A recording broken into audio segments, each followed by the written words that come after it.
귀한 찬양 감사를 드립니다. 오늘은 부르짖음에 내 영혼에 만족이 되시네 라고 하는 제아의 말씀으로 시편 107편 말씀을 근거로 하나님의 말씀을 나눌까 합니다.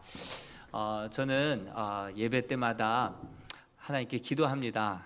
하나님, 말씀을 통하여서 정말 놀랍게 하나님의 진리의 말씀을 깨닫게 하시고 사랑을 깨닫게 하시고 또 찬양을 할 때 눈시울이 붉어지며 하나님을 만나게 하시고 또 말씀 의지하여서 기도하는 가운데 정말 성령의 놀라운 역사 가운데 치료의 역사, 치유의 역사도 일어나게 해달라고, 그렇게 또 중보 기도팀도 그렇게 기도를 하며 한 주간 예배를 위하여서 중보 기도하고 있습니다.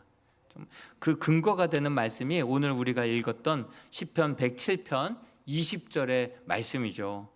그가 그의 말씀을 보내어 그들을 고치시고 위험한 지경에서 건지시는도다. 여러분, 말씀을 통하여서 정말 깨닫는 은혜만이 아니라 뜨겁게 주님을 만나고 고침받고 건짐받는 하나님의 손길을 경험하는 그러한 예배 시간 될 수 있기를 주님의 이름으로 축복합니다. 이 시편은 150편까지 있습니다. 그런데 이것을 이제 한 5권으로 분류를 하는데 제 5권이 바로 시편 107편부터 150편까지거든요. 근데 이제 이 5권에 해당되는 이 시편 제 107편은요, 이제 회복을 노래하고 감사, 그리고 뒤로 가면 갈수록 이제 할렐루야, 하나님을 기뻐 찬양하라. 시편이 이제 하나님을 간증하고 기뻐하고 찬양하는 찬양으로 끝이 나는 것이죠. 오늘 이 107편은요, 작자가 미상이에요. 그러나 내용은 어떤 내용이냐면 이스라엘 백성들이 바벨론 포로 생활 70년 형을 살듯이 70년의 형이 마치자 다시금 고국으로 돌아오게 되지 않습니까? 고국으로 돌아와서 그 하나님 앞에 찬양하고 간증하고 기뻐하는 그런 말씀이 바로 시편 107편의 말씀이죠. 시편 107편 1절 말씀은요, 여호와께 감사하라 이렇게 시작이 돼요. 명령으로 시작되죠. 이런 명령을 감정 명령이라고 해요. 보통 내 감정 그러면 안 되는데 나조차도 잘 안 되지 않습니까? 화내면 안 되는데 왜 자꾸 화가 나지? 예? 감정이 여러분들 심장 근육처럼 여러분들 마음대로 잠깐 쉬었다 갈까? 쉬어집니까? 안 되죠. 예? 감정 내 마음대로 안 되죠. 예. 근데 감정을 명령하고 있어요. 군대에서도 감정은 명령하지 않아요. 엎드려 뻗쳐, 예? 머리 박아, 기상, 예? 이렇게 명령은 하죠. 예? 의지적인 명령은 하더라도 감정까지는 군대에서조차도 감정은 명령하지 않아요. 왜? 내 뜻대로 내 마음대로 안 되기 때문에. 그런데요, 성경에 보면 여호와께 감사하라 굉장히 많이 나오고 있어요. 이거 감정 명령 아니에요? 예? 여호와를 기뻐하라. 신약의 성경에 넘어와서도 범사에 감사하라, 항상 기뻐하라. 이게 내 마음대로 되냐고요? 예? 그런데 성경은요, 오히려 항상 감사하라, 즐거워하라, 기뻐하라, 감정을 향하여서 명령하는 거예요. 더군다나 두려워하지 말래요. 염려하지 말래요. 분을 내어도, 분내지 말라고는 하지 않고 분을 내어도 해가 지도록 그 분을 품지 말라, 이렇게 말씀하고 있어요. 아니, 웃으면 복이 와요 이 말처럼 웃을 일이 없어도 하하하하 하고 막 웃다 보면 웃겨. 그렇기 때문에 이거는 어떻게 보면 긍정의 힘처럼 그래도 감사하고 그래도 즐거워하려고 애쓰다 보면 즐거워져. 긍정의 힘을 이야기하고 있는 게 아니에요. 예? 왜 하나님께서 이 감정을 명령하고 있는 이유가 뭘까요? 더군다나 이 시편 107편에는요 한 4가지 에피소드가 나와요. 간증, 감사할 간증 내용이 4가지 에피소드가 나오거든요. 근데 그들의 에피소드의 공통점은요, 이따가 자세히 말을 하겠지만 부르짖을 수밖에 없는 상황이에요. 그러니까 다시 말하면 감사할 수 없는 상황인 거예요. 도무지 감사할 수 없는 그 상황에 여호와께 감사하라 이루고 있는 거예요. 그러다 보니까 6절에 보니까 근심 중에 여호와께 부르짖음에, 13절에서는 환난 중에 여호와께 부르짖음에, 그 19절에서는 고통 때문에 여호와께 부르짖음에, 28절에서는요 그들의 고통 때문에 여호와께 부르짖음에, 그래서 여호와께서 그 고통 가운데서 그들을 구원하셨다.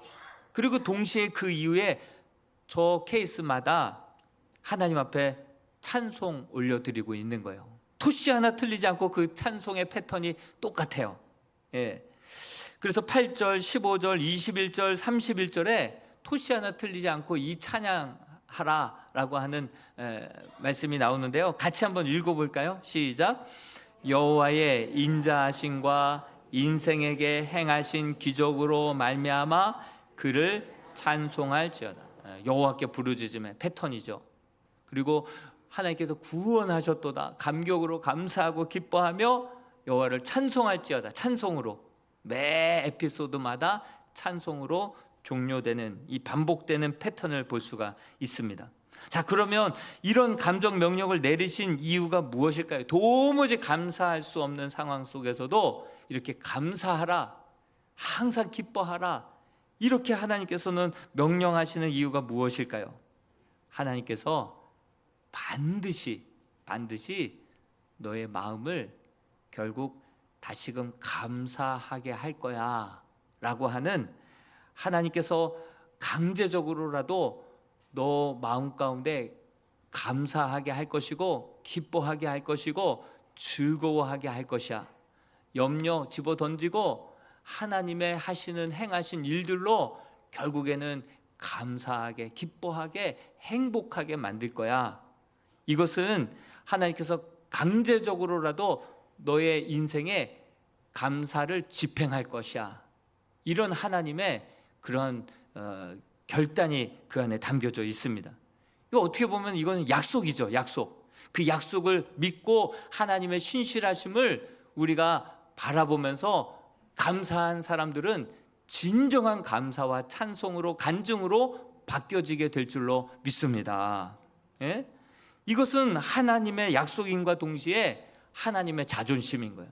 내가 내 명예를 걸고 지금은 아픔이고 고통이고 눈물이지만 한숨이지만 반드시 이 어려움을 통하여서 너의 입술에 간증으로 찬송으로 기쁨으로 즐거움으로 감사로 진정한 참된 행복으로 내가 바꾸어 갈 거야 라고 하는 하나님의 결단이, 하나님의 의지가, 하나님의 자존심이 이 안에 담겨져 있는 줄로 믿습니다. 그러므로 죽을 것 같은 상황 속에서도, 끝난 것 같은 상황 속에서도, 도무지 감정적으로 감사할 수 없고 즐거워할 수 없는 상황 속에서도 하나님의 전지전능, 하나님의 신실하신 약속을 신뢰하고 감사합니다. 결국 합력하여 선으로 바꾸어 주실 줄로 믿습니다. 내가 주님을 여전히 찬송합니다. 여전히 기뻐합니다. 즐거워하겠습니다.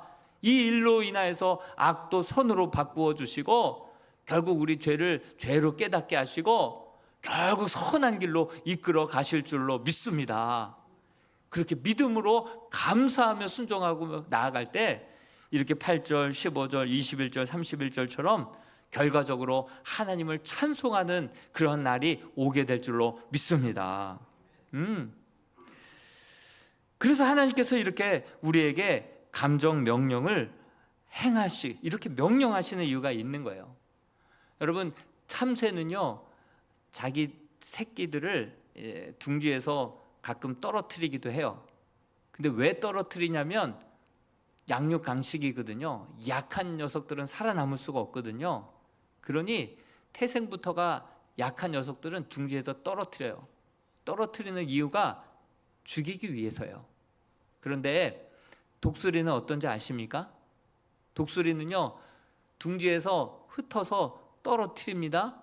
근데 떨어질 때는 날개가 바닥에 떨어지기 전에 그 날개를 펴사 그를 받아서 다시 하늘 높이 올리며 다시 떨어뜨리고 그러기를 반복하면서 날개에 힘을 주고 하늘을 소유하게 만들고, 그 독수리가 새끼를 떨어뜨리는 이유는 받을 수 있는 능력, 다시금 날개할 수 있는 그런 선한 뜻과 계획을 품고 있기 때문인 줄로 믿습니다. 우리 하나님께는요 그런 능력이 있는 거예요.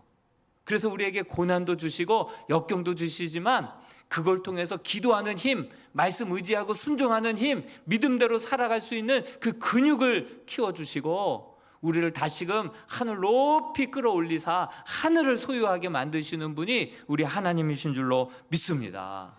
그래서 하나님께서는요 감히 감정을 명령하시는 거예요.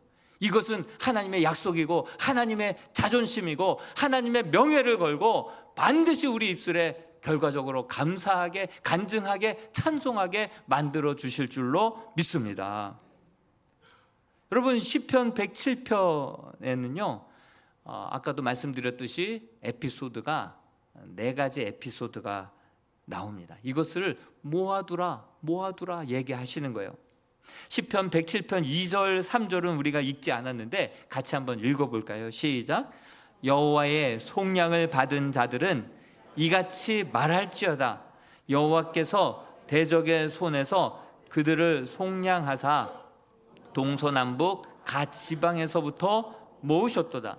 이 에피소드, 이 4가지 간증을, 이 찬송을 모아두라고 하십니다. 동서남북에서 모아둔 거예요.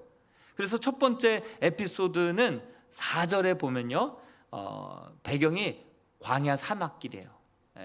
광야 사막길에서 결국 하나님 손을 놓치고 하나님의 뜻을 잃어버리고 방황하고 줄이고 목말라 쓰러져서 여호와 하나님을 부르짖음에 하나님께서 그 고통의 소리를 들으시고 그를 고통 가운데서 건지셨다라고 하는 말씀이 나옵니다. 그리고 나서 여지없이 8절에 찬송으로 끝을 맺습니다. 패턴이죠. 두 번째 에피소드는 10절에 나오는데요 10절 마지막 9절에 보면 나는 쇠사슬에 매여 이렇게 이야기하고 있어요. 쇠사슬에 매여 있다라는 것을 보면 깊은 절망의 감옥에 갇혀 있는 것을 뜻하는 거예요.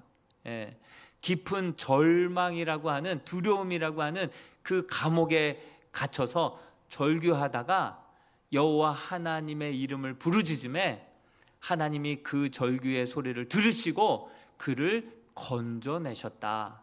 그리고 그 영혼이 기뻐하여 하나님 앞에 15절에 역시 찬송을 올려드리고 있습니다. 이게 두 번째 에피소드입니다. 세 번째 에피소드는 16절에서 18절에 나오는데요 특히 18절에 보면요 그들은 그들의 모든 음식물을 싫어하게 되어 사망의 문에 이르렀다 이렇게 얘기하고 있어요.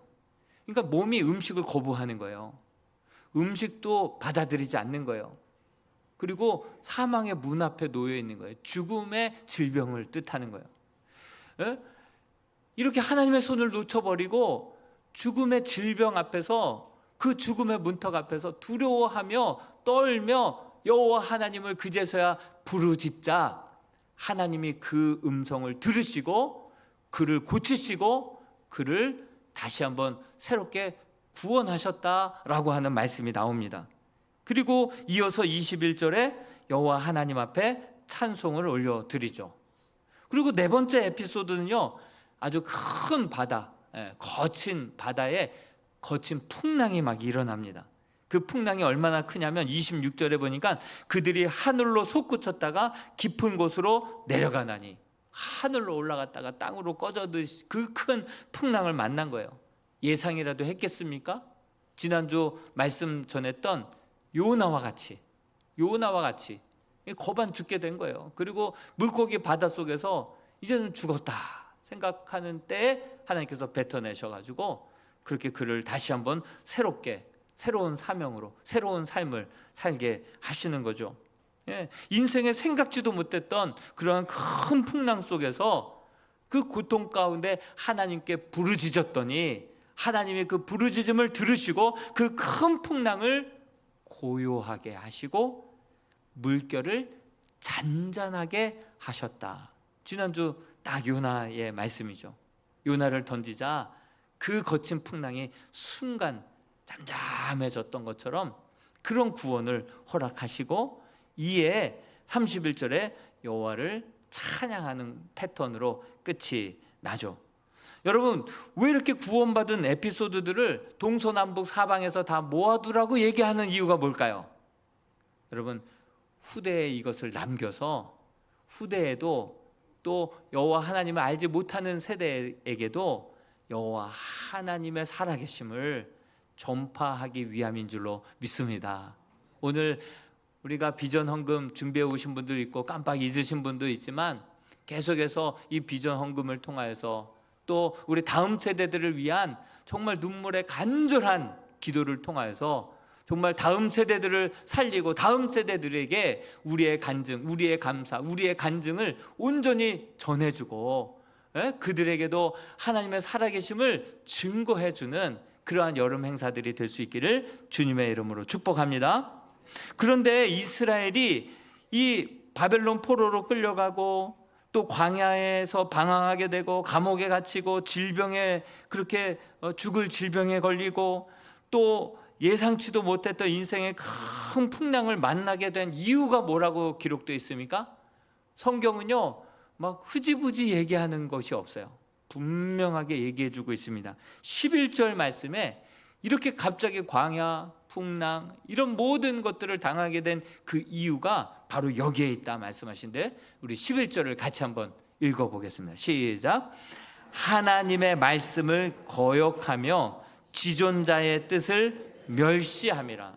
여러분, 이스라엘 백성들을 구원해 주셨잖아요. 가나안 땅 들어가게 하셨잖아요. 그 약속의 땅에 들어갔는데 하나님께서 그곳에서 선지자를 통하여서 하나님의 말씀을 계속해서 선포하는데 그들을 가둬버리고 그의 입을 치고 그의 말을 듣지 않는 거예요. 예? 여러분, 하나님의 말씀을 거역한 것은요, 하나님의 말씀만 듣지 않은 것이 아니라 그분의 뜻도 그리고 그분까지도 멸시하는 것이다. 하나님은 얘기하고 있는 거예요. 말씀만 우리가 무시하고 덮고 외면하고 살아가는 것, 이것이 그냥 뭐로와 연결되냐면 하나님을 멸시하는 것과도 연결이 된다는 거예요. 예? 아무리 선지자들을 보내서 하나님의 말씀을 외쳐도 그분의 뜻을 알려고도 하지 않고 들으려고도 하지 않고 그 뜻대로 행하려고도 하지 않자 하나님께서는 나를 멸시하는 것으로 여기시고, 그래서 그 민족을 쳐서 바벨론으로 포로 생활하게 하시고 흩어서 광야로도 보내시고 감옥에도 갇히게 하시고, 그리고 그 죽음을 앞둔 그 죽음의 문턱에 선 그 죽음의 질병 가운데에서도 하나님께서 내버려 두시고, 뿐만 아니라 예상치 못했던 큰 인생의 거친 풍랑 속에서 어찌할 바 모르도록 하나님께서 그렇게 이끄셨다. 그러나 하나님의 말씀을 늘 주야로 묵상하고 그 말씀이 하나님이시지, 말씀이 육신이 되어 우리 가운데 거하심에, 말씀을 하나님으로 여기고 하나님의 말씀을 주야로 묵상하고 하나님의 기뻐하시는 뜻을 쫓아서 그를 존중히 여기며 그의 뜻을 행하는 자들은 하나님께서 뭐라고 말씀하십니까? 사무엘상 2장 30절에 보면 나를 존중히 여기는 자를 내가 존중히 여기고 나를 멸시하는 자를 내가 경멸하리라. 이렇게 하나님이 말씀하고 있는 것입니다. 여러분들은 하나님의 말씀에 대한 태도, 한 주간 동안의 삶을 통해서 돌아볼 때 여러분들은 하나님의 말씀에 대한 어떤 태도들을 가지고 살아가고 있습니까? 여러분들은 말씀을 덮어놓고 지내고 있지 않습니까? 그것을 하나님은 나를 무시한다, 나를 경멸한다, 나를 멸시한다, 이렇게 보고 있는 것입니다. 아무리 선지자를 보내어도, 아무리 주의 말씀을 외쳐도 그 입을 치고 때리고 옥에 가두고 들으려고 하지 않고 그 말씀을 거역하고 지존자까지 멸시를 하자 뿐만 아니라 성령의 감동을 줘도 그 감동을 묵살하고 무시하고 외면하고 살아가자 하나님께서는 이제는 환경을 통해서 말씀하시는 거예요. 우리를 포기할 수 없기에, 우리를 버릴 수 없기에 이제는 환경을 통해서 말씀하시는 거예요. 바벨론의 포로로 보내시고 어떤 이들에게는 광야로 보내셔서 방황하고 배회하고 줄이고 목마르게 하셔서, 그래서 하나님의 이름을 부르짖을 수밖에 없게 그 공고한 영혼으로 만들어 가시는 거예요. 어떤 영혼은 감옥에 갇히게 하셔서 오므락달싹하지 못하게 만드시는 거예요. 어떤 이들에게는 질병을 통하여서 죽음의 문턱에 이르게 하시사 두려움 가운데 혹 더듬어 하나님을 만나게 하시는 거예요.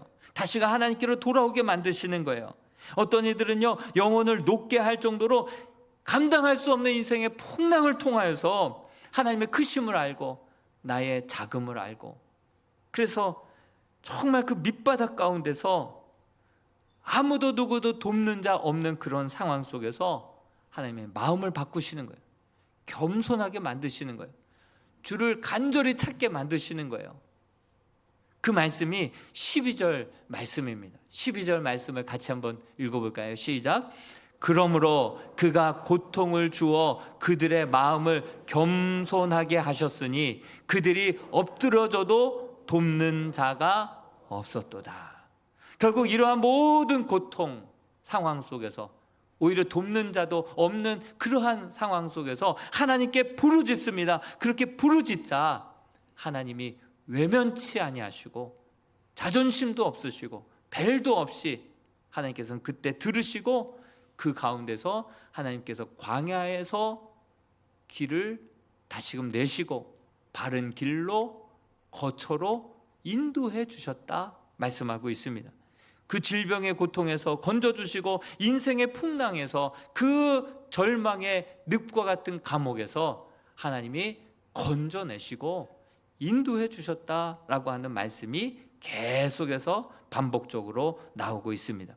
그런데 이 모든 문제의 시작이 무엇 때문이었다라고 말씀하고 있습니까? 하나님의 말씀을 거역하고 지존자와 그분의 뜻을 멸시했기 때문이라 그렇게 말했습니다. 그러면 그들이 부르짖을 때 하나님은 어떻게 구원하셨다라고 성경에 말씀하고 있습니까? 우리가 마지막으로 읽었던 20절 말씀에 이와 같은 방법으로 하나님이 우리를 건지셨다, 구원하셨다 말씀하시는데 20절을 다시 한번 읽어보겠습니다. 시작. 그가 그의 말씀을 보내어 그들을 고치시고 위험한 지경에서 건지셨도다. 말씀을 거역하고 하나님을 멸시해서 이렇게 환경을 통해서 말씀하시고 그 환경을 통해서 마음이 겸손해져서 하나님을 부르짖고 찾자 하나님이 다시금 말씀을 그에게 보내셔서 말씀으로 고치시고 말씀으로 건져내셨다 말씀하고 있는 것이죠. 저도 밤에 잠이 안 와요. 고민이 되고 감당할 수 없는 시험에 빠지게 되면 잠이 안 와요. 그러면 그날 읽을 큐티 본문을 펴서 더 집중해서 보다 보면 그 안에 답이 있는 거예요. 그 안에 하나님의 응답이 있는 거예요. 그 말씀 붙들고 내려놓지 못할 자존심이 어디 있으며 죄가 어디 있어요. 다 내려놓고 기도하다 보면 하나님께서 마음의 평강을 주시는 거예요. 그러면은 안개 거치듯이 문제가 그 다음날 싹 정리가 되어 있는 것을 보게 돼요. 저 어려움이 있으면 저는 말씀을 보는 거예요. 그게 습관이 된 거예요. 말씀을 보내사 고치시고 뿐만 아니라 건지시는 역사가 말씀 가운데 이루어지는 줄로 믿습니다. 그래서 이 말씀을 보내주신다라고 분명히 성경은 말씀하고 있어요. 참 의외로 우리 사랑하는 성도들 이 말씀에 대한 뿌리가 없이 그냥 덮어놓고 믿는 성도들이 적지 않습니다. 우리 양옆에 꽃꽂이가 얼마나 이뻐요. 너무 이쁜데 다 뿌리가 잘라져 있어요. 뿌리가 잘라져 있다 보니까 그 길어야 일주일, 조금 더 길면 그 다음 주 수요일까지는 가요. 한 주간은 더 가요. 그런데 이 뿌리가 잘려 있으면 아무리 거듭나고 한때 아무리 주님을 만나고 우리가 거듭난 주의 자녀라 하더라도요, 그 생명력을 유지할 수가 없는 거예요. 싱싱함을, 생생함을, 살아있음을 잘하지도 못하고 생생함을, 그 생명력을 유지할 수가 없는 거예요. 그래서 성경을 통해서 우리 주님께 뿌리를 깊게 박은 영혼은요, 어떠한 시련과 역경이 와도 흔들리지 않고 시절을 쫓아서 자라나게 되고, 그 열매들을 통하여서 정말 맛깔난, 잘 익은 열매는요 얼마나 과즙이 풍성한지 몰라요. 예. 여러분들의 신앙에 있어서 뿌리가 건강한 성도들이 될 수 있기를 주님의 이름으로 축원드립니다. 시절을 쫓아서 과실을 맺으며 열매를 맺는 그러한 건강한 신앙생활 할 수 있기를 축원드립니다. 조혜련 씨가 예수를 믿지 얼마 안 됐지만 그래서 하나님을 알고자 1년에 막 8독씩을 하던 때였어요. 예수를 믿고 보니까, 믿는다고 하는 사람들을 보니까 성경을 읽지도 않고 덮어놓고 믿는 거예요. 자기 남편부터 시작해서. 예? 그래서 어떻게 하나님을 믿는다고 하면서 자기 생각대로만 믿고 자기의 바램대로만 기도하다가 다 실망하고 실족해서 저렇게 하나님을 떠나는 사람들이 많구나. 그래서 지금 방송도 지금 스케줄도 별로 없는데 이때 하나님의 말씀을 깊이 알아가자 하고 막 말씀을 즐겁게 읽고 그렇게 있는데, 그나마 있던 스케줄도 막 줄어드는 거예요. 하나님 이러시면 안 돼요. 이러시면 안 돼요. 이러기 없게요. 그러고 있는데 하나님께서 감동을 주시기를 방송 잘하는 사람들은 많다. 근데 나를 알리는 사람은 적다. 기록된 예수를 믿어야 하는데 성경에 있지도 않는 예수를 믿으면서 사람들이 저마다 실망하고 그렇게 실족해서 나를 떠나가는데, 너는 나를 좀 제대로 알아서 사람들에게 질타하지 말고 잘못된 믿음 가르치는 그러한 잘못된 믿음을 가진 자들에게 성경을 좀 재미있게 전하는 자가 되었으면 좋겠다. 성경 바람잡이가 되었으면 좋겠다. 그게 자기 비전이 된 거예요. 예. 그래서 그때부터 성경 바람잡이가 되어서요, 많은 사람들에게 성경을 같이 읽게 만들고 도전을 주고 그런 역할들을 지금도 감당하고 있는 것이죠. 말씀을 덮어놓고 믿는 자들이 아니라 매일매일 말씀을 펼쳐서 묵상하며 그가 기뻐하시는 일이 무엇인지, 그리고 그 기뻐하시는 일들을 행할 때 하나님이 우리를 혼자 두지 아니하시고 어떻게 함께 하시는지, 그것을 전하는 성경 바람잡이가 된 것이죠. 지난주 금요 성령 집회 때 변혜성 선교사님이 오셔서 선교 보고와 간증을 해 주셨습니다. 한번 영상으로 나중에 한번 보시기 바랍니다. 시카고 한인교회에 한인들만 8명 모이는 교회에 부임을 했대요. 근데 그분들이 지금은 다 돌아가시고 요양병원에 계시고 성도들이 싹 다 바뀌었는데, 하나님 저를 이곳에 왜 보내셨나요? 하나님께 묻는 거예요. 그죠? 하나님께 듣는 거예요. 자기도 지금의 이 사역을 하게 될 줄은 꿈에도 생각 못했대요. 그냥 하나님 저를 이곳에 왜 보내셨나요? 하나님의 뜻을 묻는 거예요. 그리고 그 지역사회의 필요를 계속해서 묻는 거예요. 그러다 보니까 이 지역사회에 무슬림들이 많구나, 또 이주민들이 많구나. 그러면서 하나님께서 그 감동을 주시고 이끄시는 대로 순종하고 한 걸음 한 걸음 한 걸음 나가다 보니 사람들을 붙여주시고 사람들을 보내주시고 40여 개국 1000여 명의 사람들이 그 교회를 지나간 거예요. 그 이주민들이 많다 보니까 한번 예배자로 정착하기까지는 4년 5년 신실한 예배자로 그 공동체 안에 구성원으로 정착하기까지는 4년 5년 걸리는 거예요. 그러나 하나님께서 주시는 감동으로, 하나님께서 주시는 말씀으로 하나님이 기뻐하시는 일들을 찾아서 교회가 교회의 모습으로 정말 그렇게 빚어 나아갈 때, 화장실 공사를 하고 돈이 너무 많이 들었는데 그 공사 비용이 정확하게 딱 보내오는 거예요. 러미지 세일 바자회를 하는데 오늘은 좀 주얼 리가 너무 없다 하면 또 어떤 분에게 전화가 와서 이거 얼른 가져가라고. 그래서 주얼리를 딱 보내주시고, 그 러미지 세일 할 때마다 7인용 밴으로 사람들 나르기가 너무 빡빡하고 힘들었는데 좀 밴이 좀 큰 게 있었으면 좋겠다. 15인승을 누가 필요하면 가져가 딱 보내주시고, 그랜드 피아노가 아내가 또 음악 전공자라서 있었으면 좋겠다 하는데 검정색, 흰색 2대가 오고, 하나님께서 기뻐하시는 일, 하나님께서 기뻐하시는 일들을 찾아서 묻고 듣고 그대로 행하려고 할 때마다 생각만 해도 하나님께서 그것을 채워주시고 보내주시는데, 이 일 러미지 세일 막 한다고 막 팔 인대 늘어나고 힘들어도 그때마다 붙여주시고 보내주시고 함께 해주시는 것이 막 느껴지다 보니까 힘든 줄 모르고 지금까지 왔노라고 이렇게 고백을 합니다. 그러면서 그가 계속해서 반복적으로 했던 이야기가, 소원을 주시되 그 뜻이 내가 그냥 품은 뜻인데 그 마음을 하나님이 주셔서 내가 품은 뜻, 주의 뜻이 되어서 생각만 해도 응답 주시더라. 그런 기도 제목들이 너무나도 많아서 힘들어도 힘든 줄 모르고 기쁨으로 달려간다, 이런 고백들을 하는 거예요. 근데 그 말씀이 시편 107편 30절에 나온 말씀이에요. 같이 한번 이거 읽고 마치도록 하겠습니다. 시작. 그들이 평온함을 말미암아 기뻐하는 중에 여호와께서 그들이 바라는 항구로 인도하시는도다.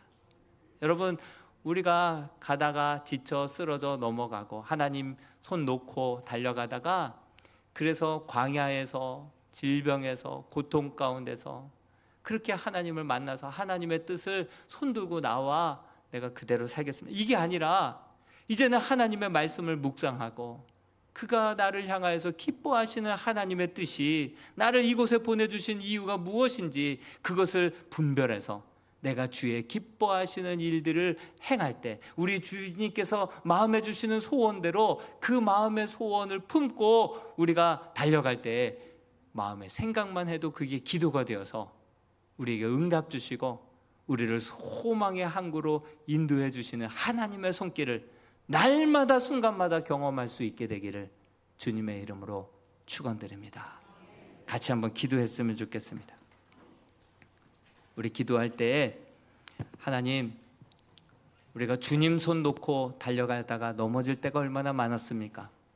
주의 말씀 덮어놓고 신앙생활 하다가 결국 공고한 일 속에서 인생의 광야와 같은 곳에서, 인생의 절망의 감옥과 같은 곳에서 비로소 하나님 어떡합니까? 어떡합니까?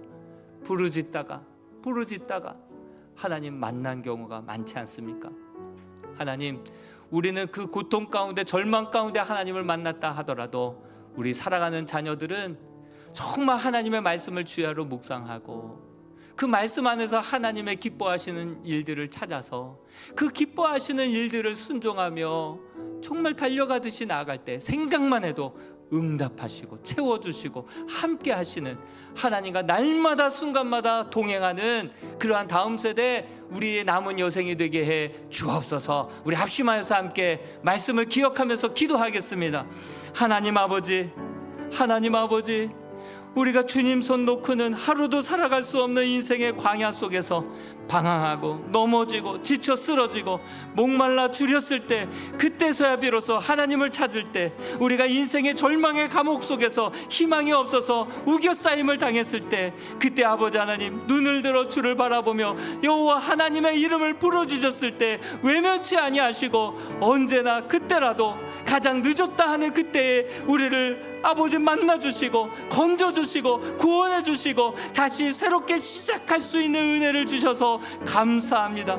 하나님, 우리는 넘어졌다가 일어나서 주님을 만났지만 우리 남은 생에는 우리의 다음 세대들은 아버지 하나님의 기뻐하시는 일들을 찾아서 아버지 그 뜻들을 향하여서 아버지 우리가 마음의 생각만 해도 하나님이 함께 하시고 하나님이 기뻐하시고 우리 마음 가운데 소원을 주시고 소망의 항구로 인도하시는 하나님의 그 놀라운 동행하심이 아버지 우리 남은 여생 가운데 있게 하여 주옵소서. 우리 다음 세대의 인생이 아버지 기둥